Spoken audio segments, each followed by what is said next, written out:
The locks come off these big, heavy doors. Interestingly enough, the locks are on the outside.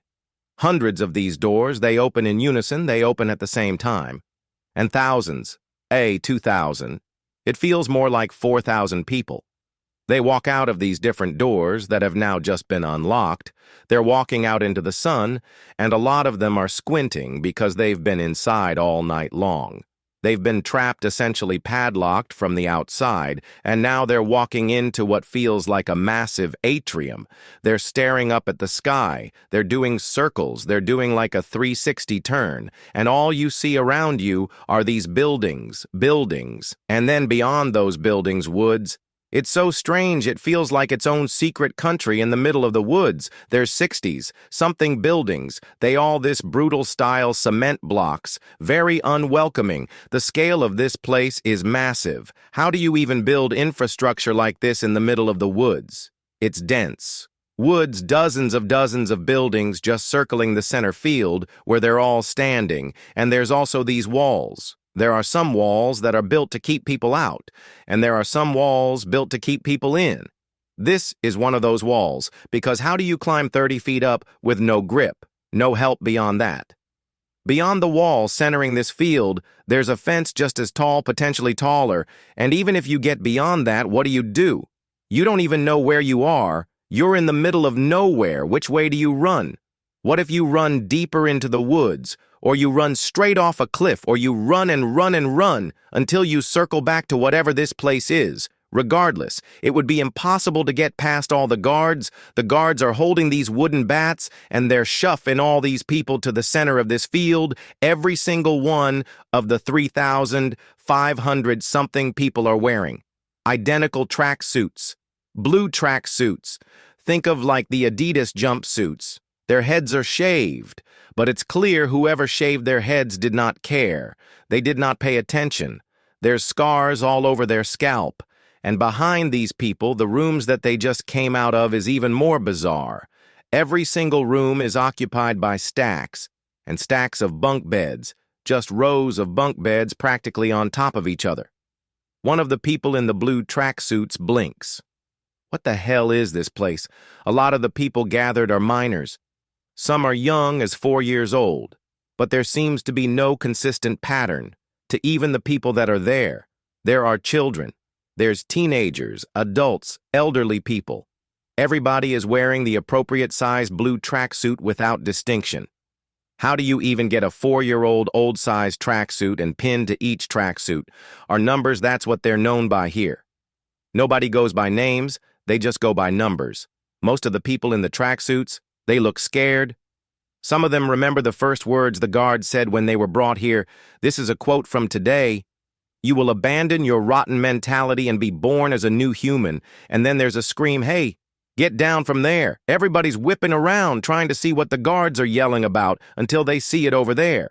There is a man in a blue tracksuit climbing up one of the buildings onto the roof, and he leaps from the roof and lands straight on his head on the ground. One person who was standing right there says, "Honestly, I didn't know the sound of someone's head exploding could make such a loud splitting sound. I saw his skull explode open. A guard member just walks over and sweeps up the brains and bones as if nothing has happened and everything goes back to normal. Nobody screams, nobody cries, nobody reacts because it's going to be them." Next, all of this sounds pretty familiar. No one could sensibly say that it does sound like the plot of one of the most famous series on Netflix, The Squid Games, but it's not. This is the real-life case of the brothers' home in South Korea. The true story behind Squid Game's music. We would like to thank today's sponsors who have made it possible for Rotten Mango to directly support a survivor of today's episode. The episode's partnerships have also made it possible to support Rotten Mango's growing team. And we'd also like to thank you guys, our listeners, for your continued support as we work on our mission to be worthy advocates as always. Full show notes are available at rottenmangopodcast.com. With that being said, today's case involves mentions of internment, trafficking, torture, so please take a break if it gets to be too much. It is on the heavier side. But I do think it's important to know, especially with the Olympics coming up in LA in 2028, This is going to be very important. Another thing to note is this is something that happens all over the world, including in America. There have been recent cases, potentially not to this scale, but this is not an episode to point fingers at one country and throw stones from our glass homes. Another note: South Korea at the time that this took place was not a democracy. It was run by a dictator. So clearly times have changed. Times are different. I mean, I don't know how different considering the recent president was just impeached, but additionally, our amazing Korean researchers and translators were actually able to travel out to some of the survivors involved in today's case to conduct in-person interviews. They translated the survivor's book, The Surviving Child, written by Han Jungen. He's going to be a huge part of the case. We will refer to him as Han moving forward. Additionally, this is a three-part case. So in part 1, we're going to go through all the torture games at the Brothers Home Welfare Center and how it compares to the show Squid Games. In part 2, we're going to talk about what they do with the dead bodies. There were hundreds, if not maybe even 1,000. The official number is close to 600 of dead bodies left at the facility. We're going to talk about what happened to those bodies, as well as, this is a huge-scale incident, as well as the salt water and food torture, as well as what happens to you if you manage to escape from Brothers Home. And in part 3, we go in-depth on the wealthy benefactors of these games, if you will. So, with that being said, let's get started. Now, Squid Games is one of Netflix's best-performing series. I feel like everybody knows this series. It's a South Korean series where a man in a suit approaches people that are drowning in debt and are at the cliff's edge of financial ruin. He has a fascinating proposal. You play a few games against 400-something other people in the same exact situation as you, and if you win these series of fun little games, you're the last one standing. You walk away with $40 million. It's a proposal that you really can't pass up. It sounds easy, considering most of the games played are children's games, but it's not made explicitly clear that if you lose your life, and at that point, the contestants have already entered into the game. There's no backing out. The first season focuses on mainly the shocking nature of the games where everybody gets to know each other, they form bonds, and then they gotta backstab each other, and then they have to watch each other die, but then also, at the same time, if you don't die, then I'm going to die. And it's this very stark reality. In the first season, they focus on the existence of the games and the fact that it's due to VIP clients who want entertainment. These rich people, they don't think reality show games are high stakes enough, so they want to watch people fight to the death. The first season shows Kyun, the main character, winning the final prize at the end of the season. He survives. Until the end, he's now $40 million richer, but he's so traumatized he just wants to know who the hell did this. Why the hell would they even do something like this? Why does this exist? I don't get it, and I want to put an end to it. The money is not worth the trauma and the anger that he feels. And if it happens, let's say once every year, you're talking about hundreds of people are going to die every single year. For what Squid Game Season 2 is more focused on Kun's revenge. But it really starts with a piece of bread. Episode 1 in Season 2 is even titled Bread and Lottery. Just a spoiler alert, I'm not going to tell you guys who wins or who dies in each games, which is the main premise of Season 2. But there are going to be mentions of certain descriptions of kind of what happens, but it's not the main plot. So just be warned, the man in the suit. This is the main recruiter for Squid Games. He walks around the park to find people without homes that are sleeping on benches. He leans down, smiling at them. He's in like the cleanest suit. Hello, you seem to be struggling. You live a life with no future. I've prepared a small gift for you today. They all get up a gift. What is the gift? The man in the suit pushes out both of his hands. In his right hand is a piece of bread. It looks good food. And then in the left hand, a lottery ticket. The first man smiles. He gets up and he reaches for No. You can only have one gift, bread or lottery. You may only choose one. The first man chooses the lottery ticket. The man in the suit even offers him a coin to use to scratch it off to see if you won. He did not win. Oh, seems like you lost my coin back? Please? The man gives back the coin, and the suit man moves on to do it again. To the next person, he's got 2 bags full of bread from the bakery. He does not give anyone who loses the lottery. A piece of bread? Did anyone choose bread? One person? Most people chose lottery, and you see most of them even almost hesitating to grab the bread. But ultimately, at the end, they choose the lottery ticket. Interesting. Yeah. And then once he's through with all of them, he goes to the center of the park, and he still has 2 full bags of bread and a much lower stack of lottery tickets. And he throws all the bread onto the ground. They're packaged in plastic from the bakery, so all the park goers, they start approaching him. They're confused. They want that bread. Why are you throwing away such good pieces of bread? You could give it to us. The soup man smiles, and he stomps on a piece of bread before the man can reach for it. I gave you a chance, and you made your choice. Listen, everyone, I am not the one who threw this bread away. It is you, ladies and gentlemen, and with that he starts stomping all over the bread in the middle of the park. He's grunting, he's stomping with both of his prime loafers till the bread explodes out of the plastic packaging and just splatters onto the ground. Then very calmly, he tucks his tie back in, fixes his lapel, smiles, and walks off. It all starts with bread in real life as well. In South Korea, 14-year-old Choi is walking home from school when this big hand just grips his shoulder, drags him into the alleyway, and there's a man staring at him, a middle-aged man. Did you steal a piece of bread? What did you steal? The piece of bread from the store. The adult man rips the backpack off of Troy, rips it open, and there's a piece of bread in there. It's just leftovers I had from school. I didn't steal any bread, leftovers from school. Where the hell did you get this piece of bread? Tell me the truth, by the way. This is from Troy's account, firsthand. Account, like I said, I had leftovers at school. You're lying to me. Where did you get this, you little punk? Where did you steal it from? Which store? 14-year-old Choi is too ashamed to tell him, sir, I'm poor. Okay? I take home the bread from school so that I can eat it for dinner. But also, why do I need to explain that to this random man in the alleyway? This back and forth goes on for what feels like forever.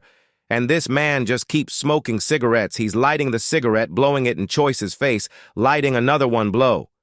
Where did you get the bread, lighting it, blowing? Where did you get the bread, over and over and over again?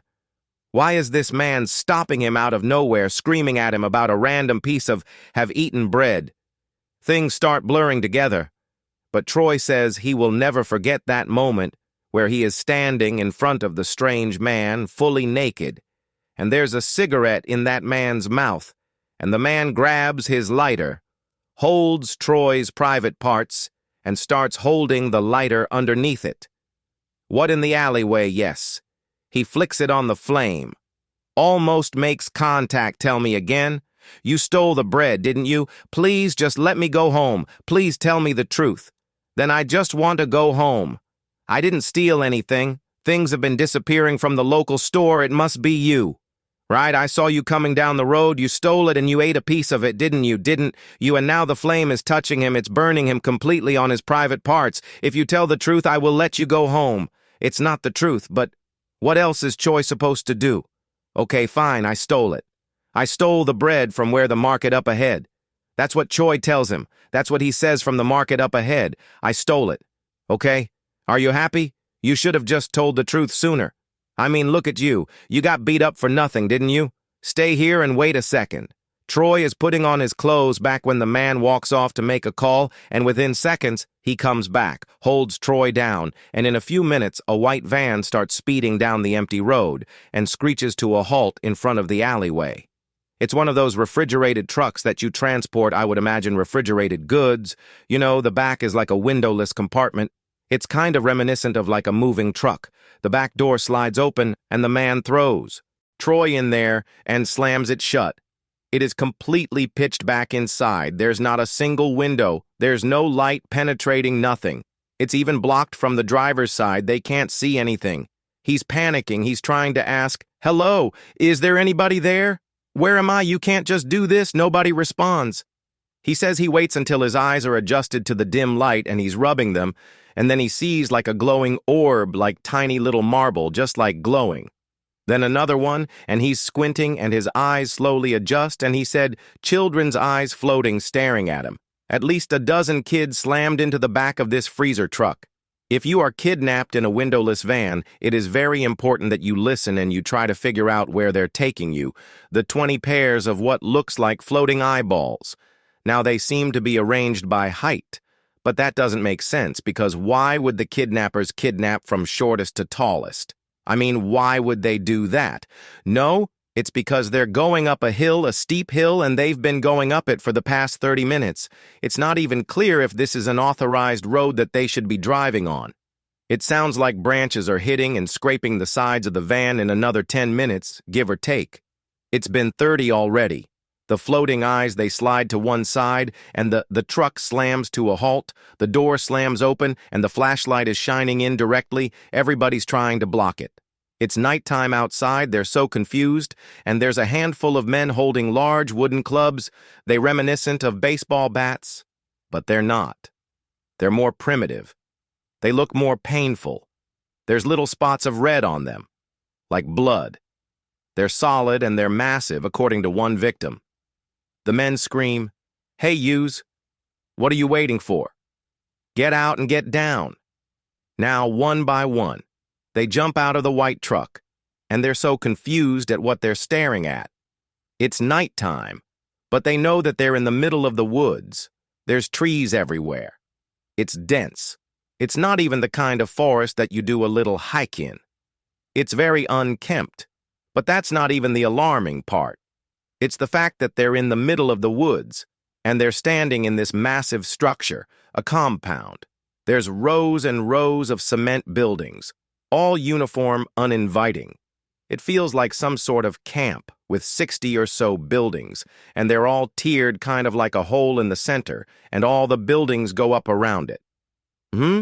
There's this little open field in the center that they're getting ushered into. It's like a stadium, right? Yes, like a stadium set up, but instead of bleachers and chairs for you to sit and watch sports buildings. So think of the scale of this. It's like a military base. That's what they said. It feels like in the middle of nowhere. Where is the actual location of this Pan train to Pan? Yes, the waterside, city ocean side, on the very southern part of South Korea. I actually have family from Pan. Yeah. Wow. Okay, now the setup of this massive compound is similar to that of an arena which gladiators would fight. So they're all getting ushered into the center field, which is just like flat sandy land, and the kids that are quick enough to try and plot and escape, it's not happening. The walls around this place, around the buildings even, are 30 feet tall. There's no grip. There's nothing that you can hold on to climb 30-foot-tall walls, and on top of that, there's guards with wooden stacks posted around the perimeter of this place. Wait, so there's like a circle wall on the very outside, so there's a circular flat field, and then around it are buildings that go up about 60 different buildings, and they go up and up and up, and then around those buildings are another 30-foot wall. Wow, you're just trapped. It's really like the opening scene of Squid Games where they open the top and you're just stuck in the hole in the middle of the woods. Yeah, it feels like that. The kids who aren't quick enough to plot and escape, they don't even know what's happened when they're all dragged to the center and their hair is just getting chopped off. It's the first thing they do. It feels random. It doesn't matter if you have this neat bow cut or long hair that goes to your waist. They're grabbing chunks and cutting it almost intentionally to make it look bad. It's weird. It doesn't feel utilitarian.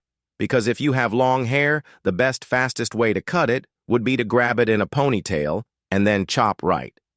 But they're taking chunks and cutting it at varying heights. Very weird once the kids' hair look like they've been run through a cheese grater. They make the kids stand at attention, stand up back straight. Look here, and there's a bright flash. They're taking pictures just like in Squid Games. Each person that enters takes a picture that looks more like a mugshot. The children are forced to hold a plaque with individualized numbers. It'll say like 82, 9, 21, 67 from then on. Nobody is referred to by their real names. When you say children, like how old? Old are they, only taking children's there. So this place has about 3,500 plus people at any given time. That's not including the people that die there. But there's about 1,000 children. So these are minors. Some of them are as young as 4. Most of them are teenagers, I would say. 12, 13 seems to be the age that they get taken in. Some are 5, some are 7. And then you have a lot of young adults, 20s and 30s, and then a small portion of elderly people. Now we're going to go through a lot of the children's stories because they have since grown into adults, and if they survived, they have come out to try and get justice for what happened. When was this? This was in the 80s and 90s, so a lot of the survivors that were taken as kids are 40s and 50s. Now, wow. Okay. Everyone will be assigned number, and that is what you will be referred to here on out. Not your name, your number. Just like Squid Games, the men with the wooden sticks, they hand out a pair of clothes to each person. It's a blue tracksuit, identical. Blue tracksuits with new numbers on each one. Everyone listen up. You're going to take off your clothes, be strip searched, and then you will put on your new uniforms. Give me all of your clothes. Your old clothes, your belongings from now on. Your only true possessions are this blue tracksuit and another blue tracksuit that you will wear when this blue tracksuit is being washed, which is not that often. If the zipper breaks, you're going to have to make do because you're not going to get a new one when the winter weather hits -degree. You're not going to get another one or an outer layer. This is your new life. Every child then gets sorted into the correct warehouse or one of the massive cement structures that they saw coming in. Which, side note, it's dawning on a lot of them. That means if all the structures are filled with people, again, you're talking about thousands of people in blue tracksuits. I don't know if they're prisoners, I mean. What would you even consider them right now? What is even happening? Once they get sectioned off, they quickly realize the entire place is run like a military. Each building is called and considered a platoon. There are platoon leaders' room. Leaders, there's this established hierarchy, but technically they're just guards. They'll open the door. Who the hell is screaming in here? Shut the hell up. 24th platoon lights out. If you don't shut up, they'll come in there and they'll beat every single one in the platoon. Each door is slammed shut and locked from the outside with a giant padlock. And the very first night is very terrifying for a lot of the kids. One survivor says, "I just knew that I was trapped, unable to go where I want. I was terrified. We all spent our first night in extreme fear. They're not allowed to talk to one another. Otherwise, the so-called platoon leader, the guard, will walk in, grab that wooden stick and slam it down on someone's head. So most of the kids are just laying there with these floating eyes, open scared until the military alarm rings at 5 o'clock in the morning. It's very clear in the morning which kids have been here a while, 'cause once that alarm goes off, they jump out of bed. They're folding up their blankets in record speed that I don't even think the military can achieve. The blankets have to be folded military style with perfectly sharp corners and placed at the end of their bed. The new kids, the ones with strong survival instincts, they're just looking and trying to figure out what to do. They're trying to fold it. Just no one's helping them. Nobody told them what to do. They're just trying to fit in the other kids. They're crying and asking, "What are we doing? Why is there an alarm? What, hello? Why won't anyone talk to me? Just, why can't I go home? Hello?" They get beat once. A head count is done in the room. All the kids are ushered into the big field, the courtyard in the center of all the buildings, and another head count is done. They're really making sure nobody escapes. Then once your platoon is called, you have to march in sync to this one building called the washrooms. You got 7-year-olds that have never done this before. They don't know why they're here where their parents are, and they have to march in sync. Otherwise, they get beat in the washroom. You get 3 seconds of water, your face wash, salt, your toothpaste, salt, your toothbrush, your finger, 3 seconds of wash time, 3 seconds of water. So you scrub the salt all over your skin, and you use your index finger to rub your teeth and gums with salt. And then they will only turn on the water for 3 seconds per group to wash your face, mouth, and everything in 3 seconds. But if one child falls behind, even if they were just brought in last night, they get dragged to the corner of the cold washroom and they're beaten with sticks, and nobody says anything. Nobody tries to stop the guards from beating the new kid because they don't know what's going on. They get beaten until they're in a fetal position on the cold washroom floor begging for mercy. And it's very clear why nobody stops them. Because if you look at anybody in a blue suit, all of them have pestering wounds everywhere. So it's very clear to them, hey, if I try to stop you from getting beat, nothing changes. The only thing that changes is that, instead of you getting beat, we'll both get beat. That's it. That's the way of life in this compound. Once Survivor says violence always comes first. Words are unnecessary even if they say stand up straight. They don't mean stand up straight like a normal citizen. They want military-level attention from a 5-year-old. How many of us would know how to do that if we're even a little bit slow to react? They kick and hit us every day. The guards will ask the terrified tracksuit wearers something, along the lines of, okay, now do you want to play a game?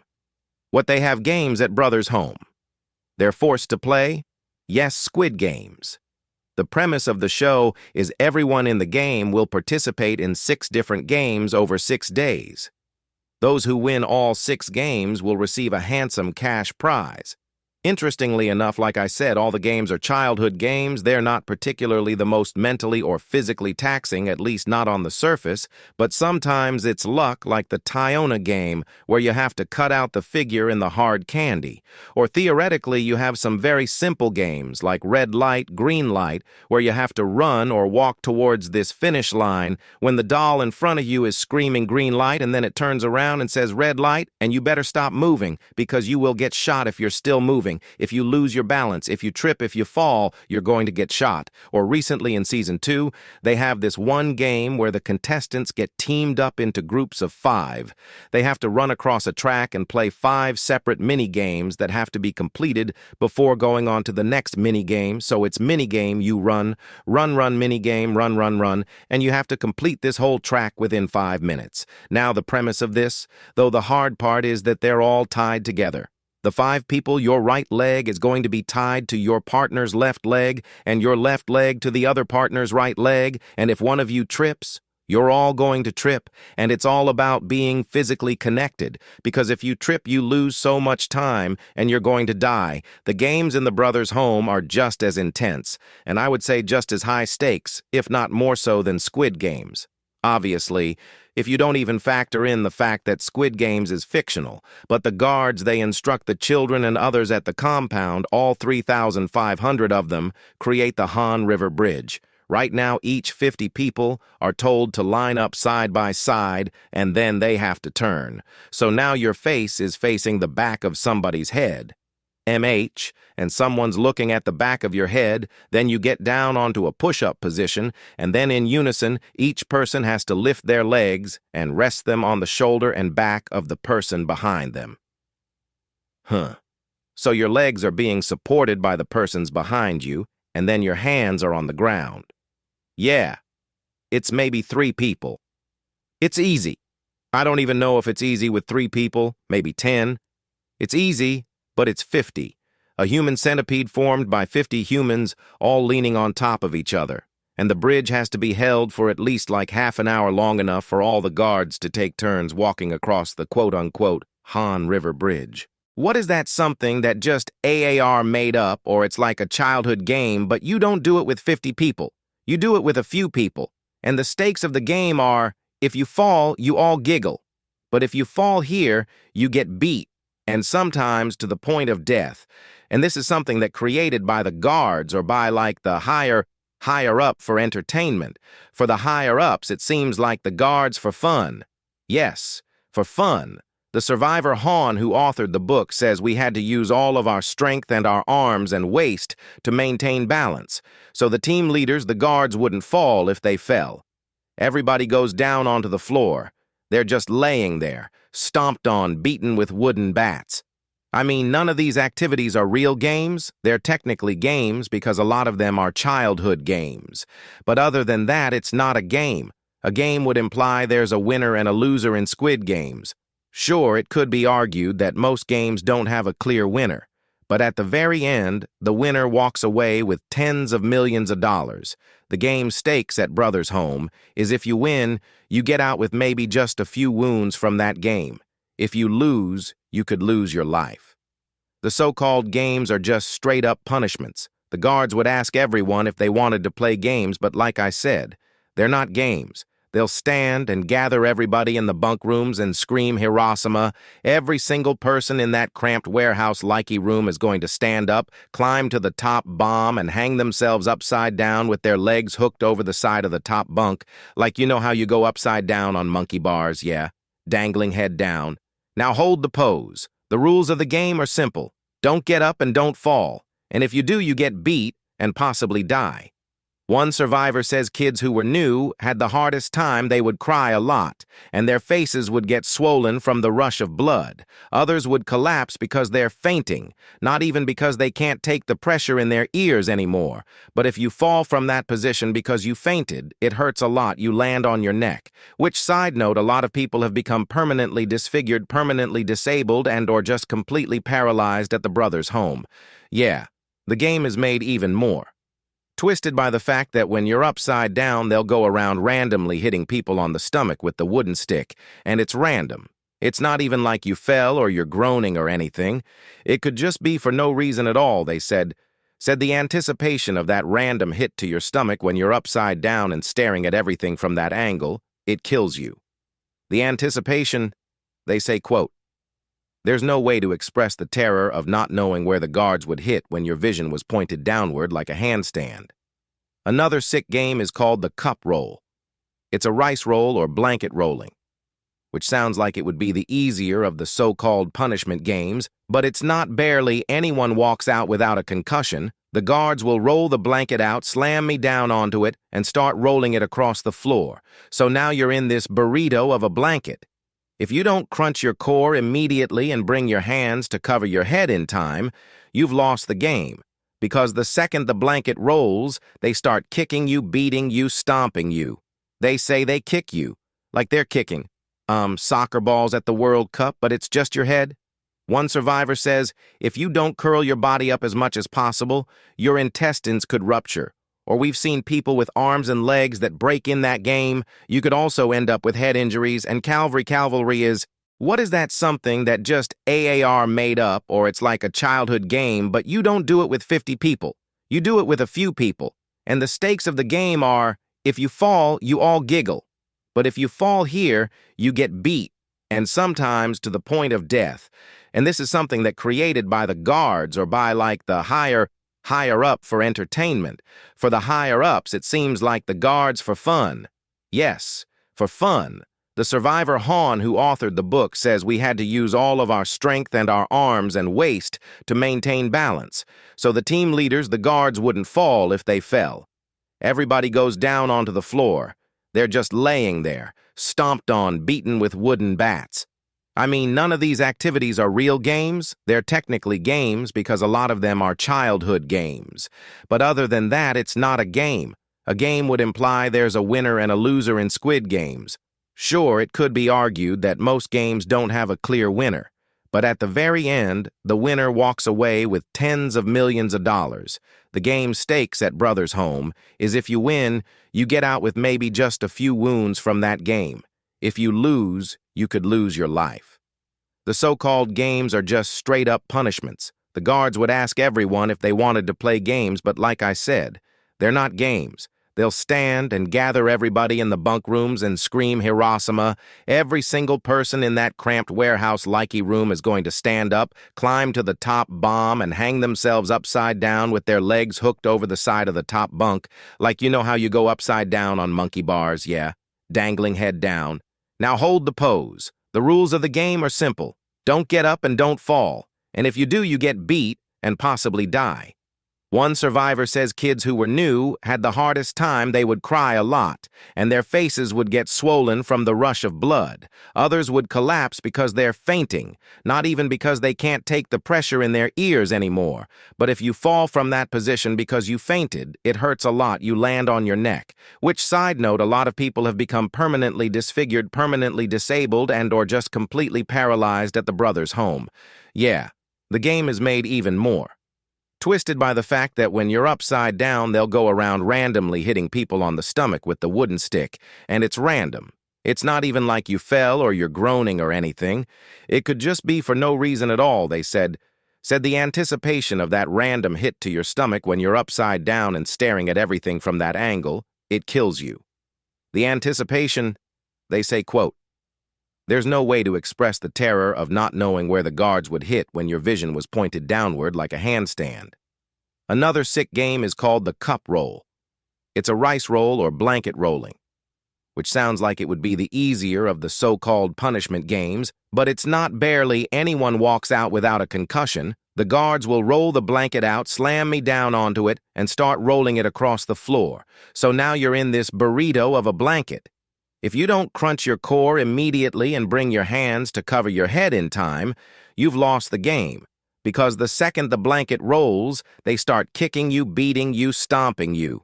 They say they kick you, like they're kicking soccer balls at the World Cup, but it's just your head. One survivor says, if you don't curl your body up as much as possible, your intestines could rupture. Or we've seen people with arms and legs that break in that game. You could also end up with head injuries, and cavalry is, sorry, begging for forgiveness. But the guard was upset. He continued beating him and bang beat his head with the bat, and then, one last quote, he caked the boy's head like a soccer ball. The boy collapsed. His eyes rolled back into his head, and when they rolled back, they were unfocused and blood started oozing out of his skull. His body was dragged away and he was never seen again. That's what happens when you lose the game. One survivor says, I saw people being beaten to death. I saw someone frothing at the mouth. The fear that if I make a mistake I could be beaten to death was intense. It was all-consuming, and even if you survived the day, there is no guarantee that you survived the night. One survivor who was taken in when they were 10. By the way, they say at night there were a lot of things that were happening that shouldn't have even happened. During war times at night, when we were all sleeping, you could hear screams. Women, men screaming and being dragged away. Young boys being forcibly ripped from their bunk beds. The guards were assaying them at night. One victim states, it was so painful. I had to literally crawl back to my bunk. Another survivor, he was 15 when he was kidnapped. He says I was subjected to all forms of brutal abuse and was assayed daily every night. I was assayed by the guards. This lasted for more than 4 years. That's how I grew up. I don't even know how I survived. Another victim, Choi. The one that was accused of stealing the bread. He said one night, one of the guards stripped off all my clothes, washed me in cold water, ordered me to lie down in the bed. And I was so scared that night. The guard assayed me so bad I was bleeding everywhere. It was excruciating. He was assayed almost nightly for the next 5 years by the guards, multiple guards at a time. But that wasn't the worst part. He said, the worst part was later, a few years in, he lived in the cafeteria when he saw his brother, and he says, I saw him, and I didn't know what to say. I just had tears streaming down my face. I could see him struggling to adapt to the brother's home, and it hurt me so much that I could just only watch from afar. Was it younger or older? A little bit older, but still a child. The mental and physical damage that was inflicted on me was something I could never imagine. By the time that he turned 19, he only weighed 80 pounds, another survivor states. She didn't really know exactly what happened to her because she was so young. She says the guard ripped my clothes off, then he tied my legs to the bed. I didn't know what yet, so I didn't even know that I was being essayed. Only that it was like the most painful thing. You hear the so-called guards say things like, this one's pretty. And then you'll just hear someone getting dragged away screaming. Han says one of the guards asked me to come over, so I went to him. He was naked and he asked me, do you know how to off? I thought he was naked because it was hot, and it was summer and we don't have AC. I didn't understand anything because I was so young. When I hesitated, he angrily cursed at me. Hey, you son of a... I asked you if you know how to off, you son of a... Just a string of curse hordes. Han screamed, thinking, I mean, if I don't respond or help him cool down, he's going to beat me. I'm confused. I don't know. I have no clue what this man is saying. He screams, yeah, I do. The guard is just laying on the bed and he orders Han then do it. Han writes, as soon as he said that, I ran back to the shoe rack. I grabbed the slipper with the guard's name on it and I clapped the slippers together. So the translation, the slang for off, especially in the dialect that Han uses because he's from a smaller town, the self-pleasure slang kind of sounds like the word that he uses for slippers, so he was like trying to cool him off by clapping the slippers together. He was just frantic. He didn't know what to do. And the guard thinks that Han is mocking him. So he grabs the slippers, starts slapping him across the face repeatedly, then forces him to lay face down, spits on him, and assays him. Han says the guard just kept screaming, "You're trying to mess with me, huh?" and he starts violently beating him while violently essaying him. How old was H? Then he was probably 14. Han says the pain was so severe I couldn't even breathe, let it alone speak. I could hear what the guard was saying and see how he was hitting me, but I couldn't defend myself at all, and I could barely breathe properly the whole time it was happening. I only had one thought, that I would kill this somehow, no matter what I mean. I had no choice, though, but to GRP my teeth and endure this. Sometimes they would commit the essays while other kids are there, just frozen eyes clenched because they don't want to be next. And in the massive compound, they have a psych ward, which sounds like they care about the people in there enough about their mental health, but not really. I mean, you were taken into the psych ward. If you could not be beaten into submission, you would be drugged 24/7 and still beaten and abused in the psych ward, even in the psych ward. One survivor states she saw the guards every night. They would drag patients away, one patient at a time, but it'd be like 3 guards on one patient. The survivor was 10. She says if a woman vomits, I just knew that they would take her to the basement. The implication being she's pregnant and they forced the termination. But she didn't realize that when she was 10, and she says, now that I think about it, I feel so sorry for those people. If I had known, then, even if I knew, I wouldn't have had the power, but I could have at least tried protecting them, right? Saying not to do that to them, that's what my heart hurts the most. Now, one survivor says I was a child with a home and parents and siblings. I just couldn't understand why I was there, why I was trapped in a place like this. Survivor King was left paralyzed from these games' names and stuck in that mental institution for years after one particularly brutal beating by a bunch of the guards. He says they had me tied up and smashed my head onto the concrete when I woke up. Honestly, I was so shocked my left arm and leg wouldn't move at all, and to this day they don't. He was labeled as crazy, thrown into the psych ward where he was forced to take every pill that they wanted to give him. He says, quote, whenever I took those drugs for about 10 hours, I was in a complete daze. If I not to take it or try to spit it out, one person would squeeze my nose shut and the other person would pop the pill in my mouth and just pour water down my throat. They were forcing him to take the pills via waterboarding in a way. He says I ended up becoming a real psychiatric patient. They drove him crazy. He says they treat humans like animals. If you don't listen to the guards, you're beat on the spot.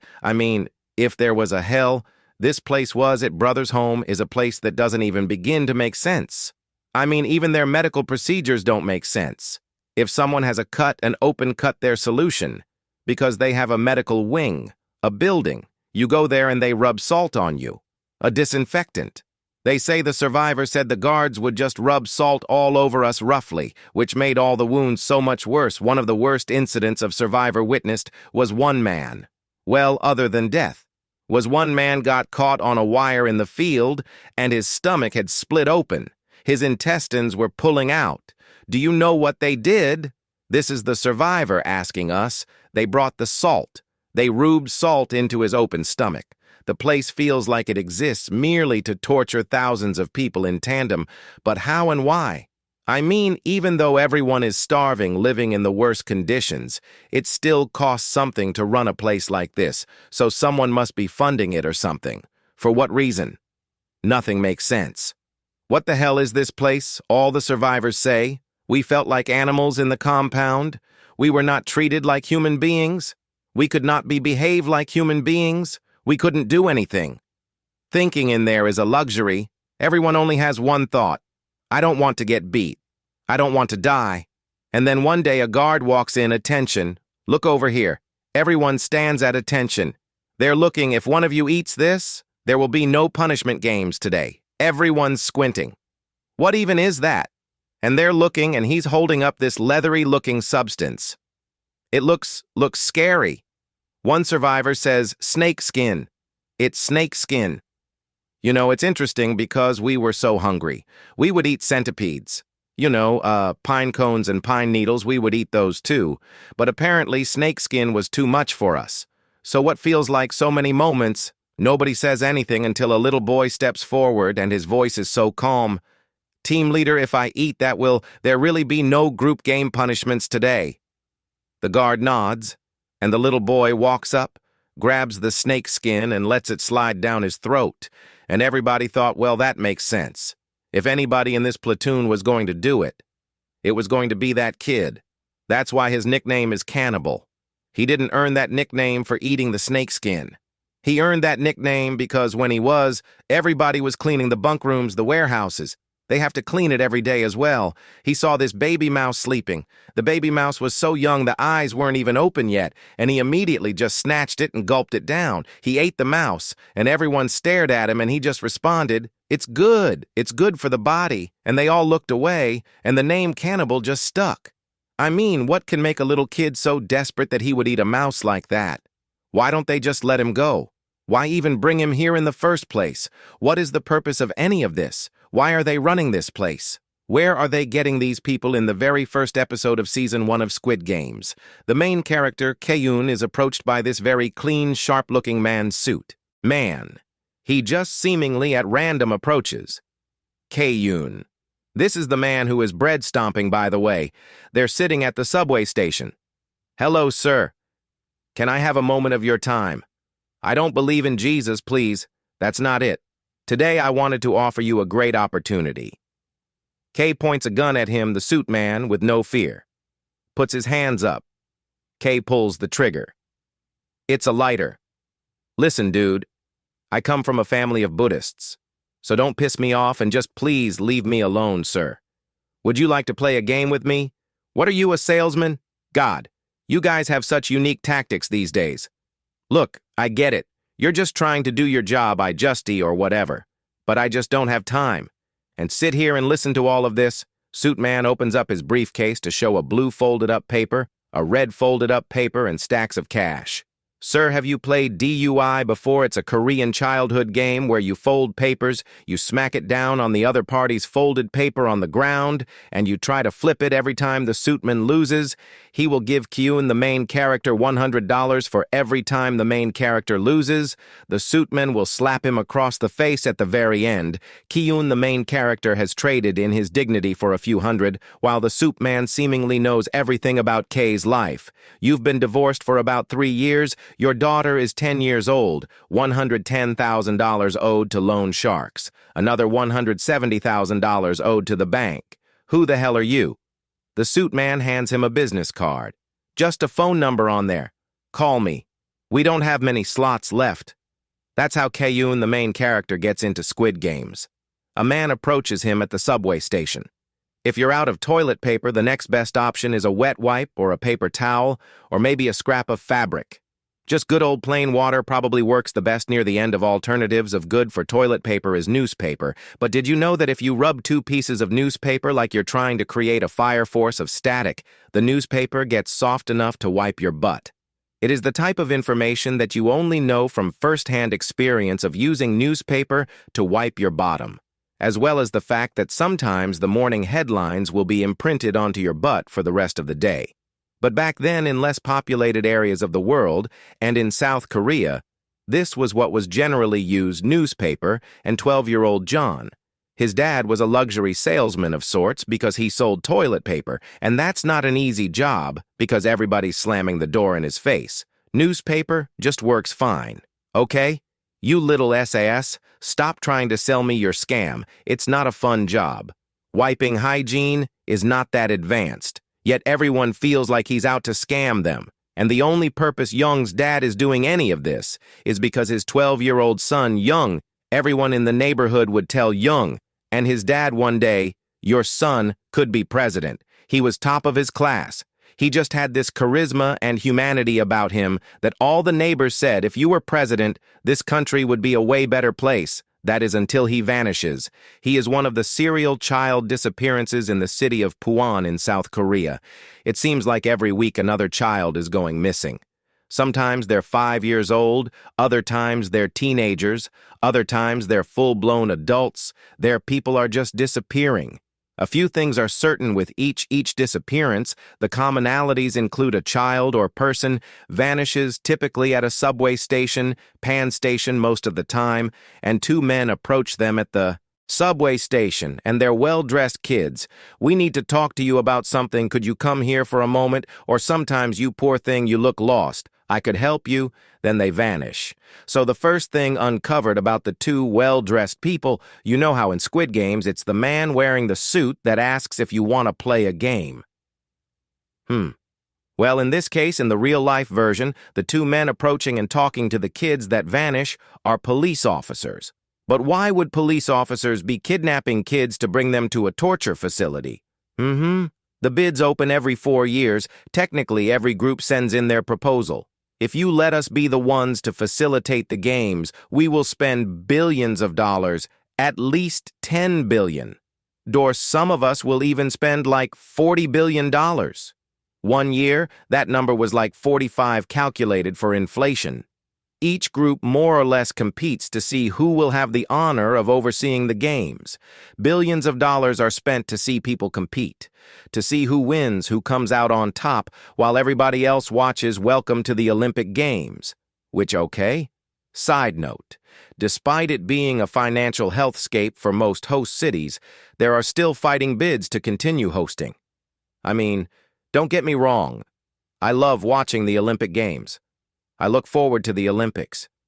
I think it is a very clear representation of the physical and mental abilities of far superior human beings and a constant reminder of how winded I get. After coming up 2 flights of stairs, I also really enjoy the fact that it's like the only time Americans come together, but it is almost a migraine and a half to host the International Olympics Committee, requires a minimum of 400,000 hotel rooms available for visiting spectators and an Olympic village that is able to house 15,000 athletes, referees, and officials. If you don't have internal-external transportation PH facilities to bust people there, to get them on the train to go there, you got to build those. Let alone you have to build the actual facilities that the Olympic Games will be hosted in there, is the argument that maybe it's because there's hard value. So hard value is direct profits from hosting the game, how much the games itself brings to that city, and the tourism associated directly with the games.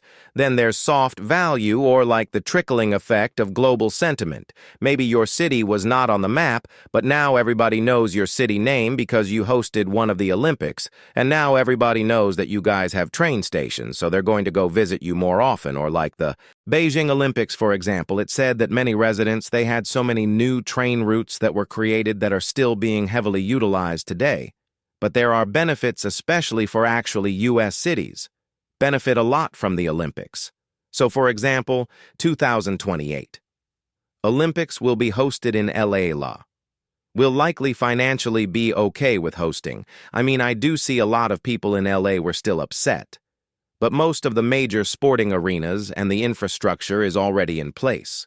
There are world-class stadiums and facilities all over LA.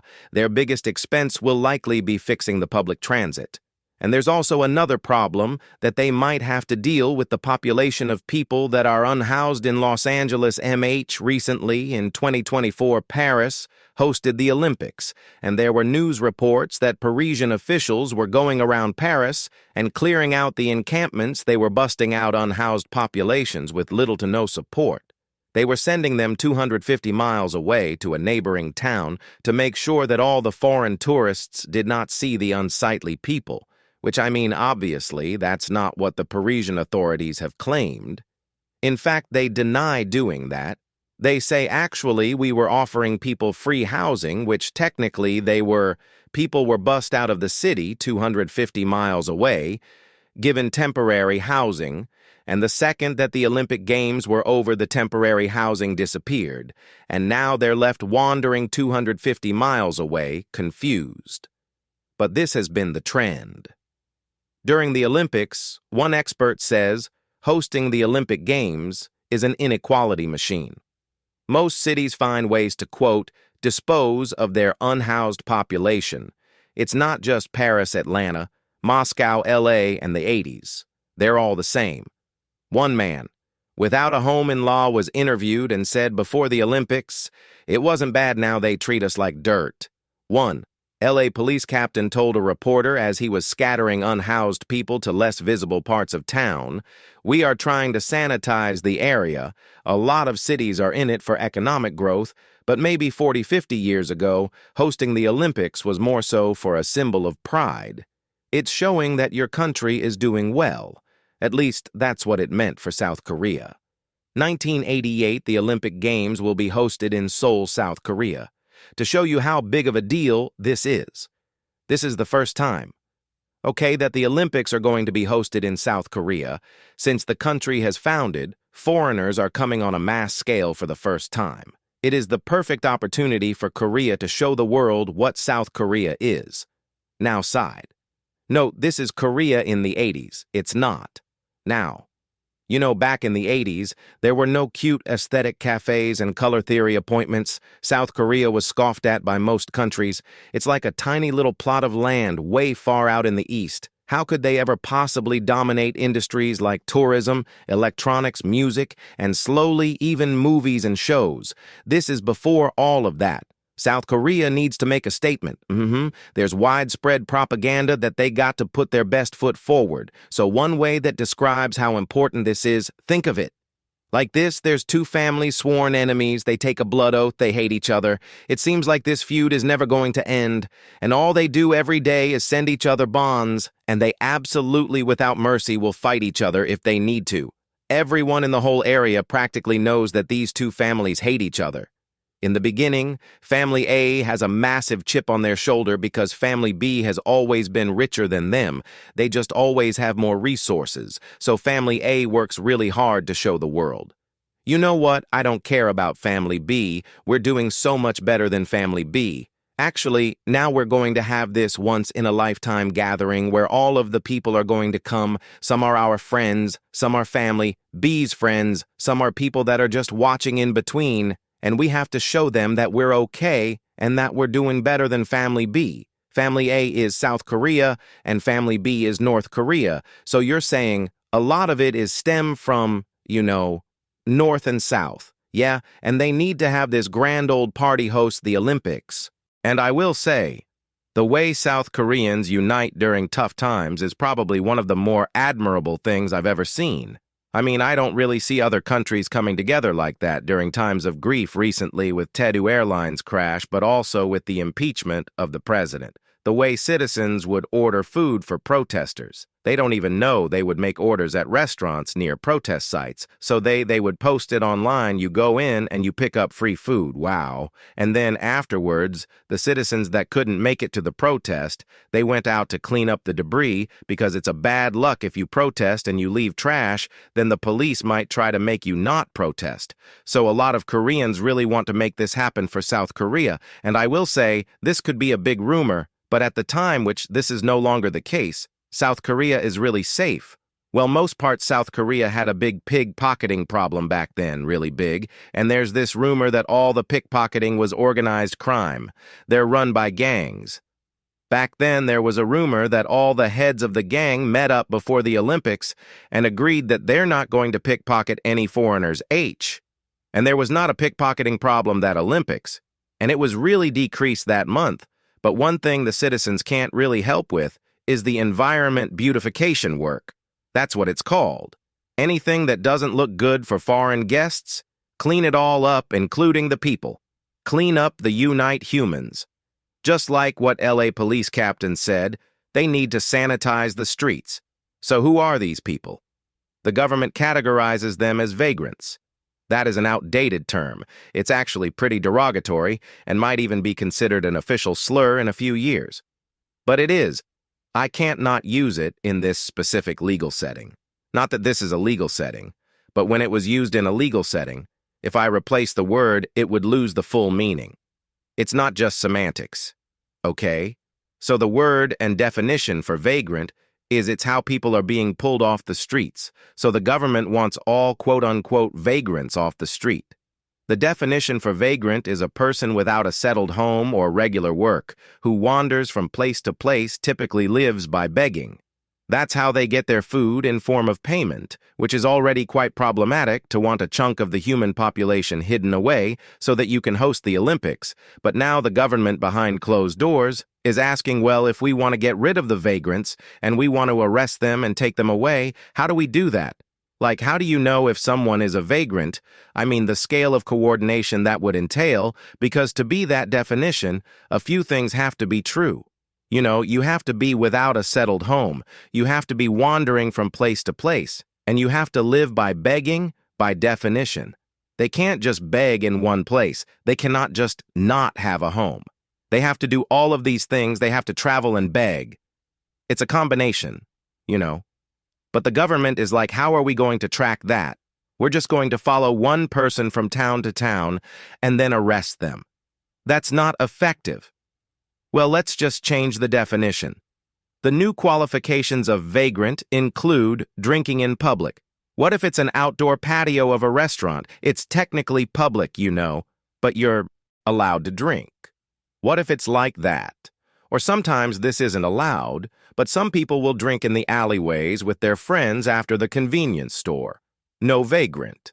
Also, if someone makes a scene at a bar, drunk, take them in vagrant. Matter of fact, anyone who looks like they've gone several days without shaving their beard, they look unkempt, vagrant. Do you see why the haircuts are important now? Oh my God, they want to make them look more unkempt. Yes, wow. The biggest one, sleeping at subway or train stations or on the train on public transit. Okay?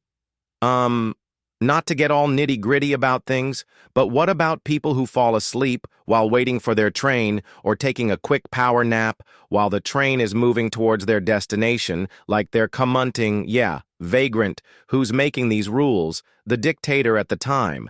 In fact, if anyone watches TV at a train station or a bus terminal, count them in as a vagrant. What do you mean watching TV even for a second? Even if they just glance at the TV. I mean, the train stations themselves put the TV up on the train stations. I don't get it. Vagrant, if they had a home, they would watch TV at home. So if the police are given all these definitions and told to capture all the vagrants, if they went around checking off even just one of these things make someone a vagrant glancing out of TV at a train station, I mean, they would have to arrest the whole train station by the new definitions.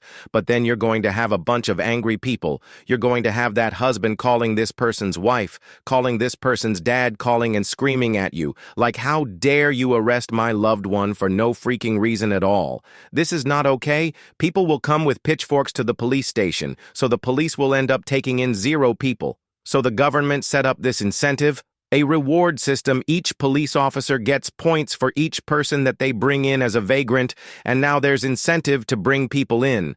But again, you can't just round everyone up in the crowd and bring them in because you want bonuses, okay?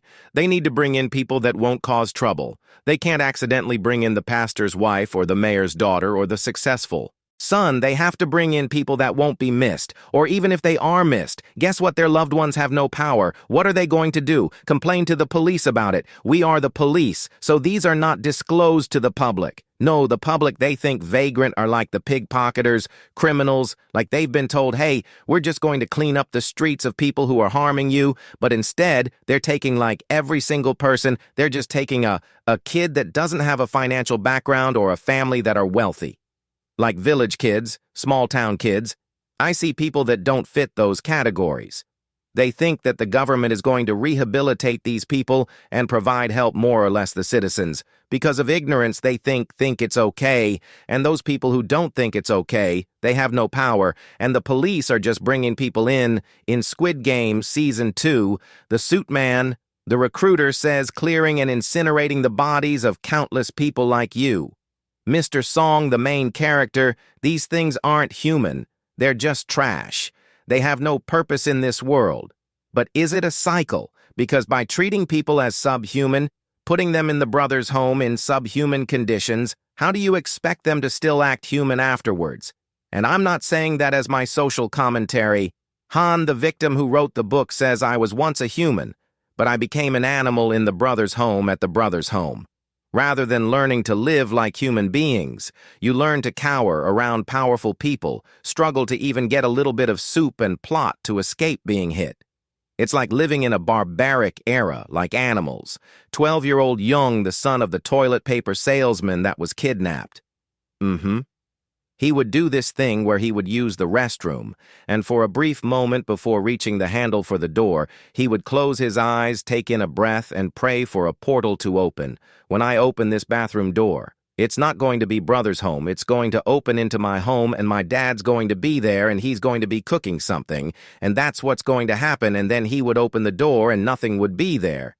He's still in hell for the next 2 years until Jong looks up one day and standing in the middle of the field there. He is the man that he has been praying for years to come, the one that's going to save him, get him out of this hell of a place. His dad, he's about to break out into this full-blown sprint and jump and hug his dad, maybe even scream at him like, "Why did you take so long to find me?" But it's like the wind gets knocked out of him instead, and he quickly pushes his head down and he acts like he doesn't see his dad. Because just like him, just like Jong, his dad is standing there wearing a blue tracksuit inside the giant compound in the brother's home, in the very back, away from the stench of dead people. There's the director's office, the man who runs it. The man who makes money from the government by taking people in the front, man, if you will. The game maker, when you open the door to the office, you see just like Squid Game, a giant vault. So in the show, the giant vault is this clear, see-through piggy bank that drops down from the ceiling, filling with tens of millions of dollars in cash.